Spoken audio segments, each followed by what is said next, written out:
તો સુરત અને તાપી જિલ્લાના પશુપાલકો માટે આવ્યા છે આનંદના સમાચાર। સુરતના સુમુલ ડેરીના પારડી પ્લાન્ટને ઇન્ડિયન ડેરીનો વેસ્ટ જોડનો પ્રથમ એવોર્ડ મળ્યો છે।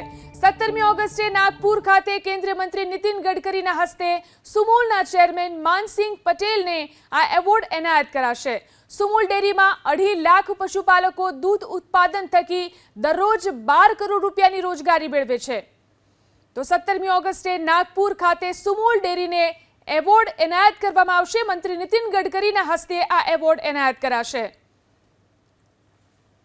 સુમુલ ડેરીને ઇન્ડિયન ડેરી એસોસિએશન તરફથી વેસ્ટ ઝોન તરફથી ખાસ કરીને સુમુલ ડેરીના જે પારડી જે પ્લાન છે એને પ્રથમ ક્રમાંકનો એવોર્ડ મળ્યો છે। સમગ્ર દક્ષિણ ગુજરાત સાથે જોડાયેલા 2.5 લાખ પશુપાલકોમાં એક આનંદની લાગણી છવાઈ છે। સુમુલ ડેરીના આદરણીય પ્રમુખ શ્રી માનસિંહભાઈ પટેલને દેશના સડક પરિવહનના મંત્રી શ્રી આદરણીય શ્રી નીતિનભાઈ ગડકરીના હસ્તે નાગપુર ખાતે આ એવોર્ડ આપવામાં આવવાનો છે। અને ખાસ કરીને જ્યાં સુમુલ ડેરી સાથે 2.5 લાખ પશુપાલકોને એક પ્રતિષ્ઠિત રોજગારી આપવામાં ડેરી સફળ થઈ છે।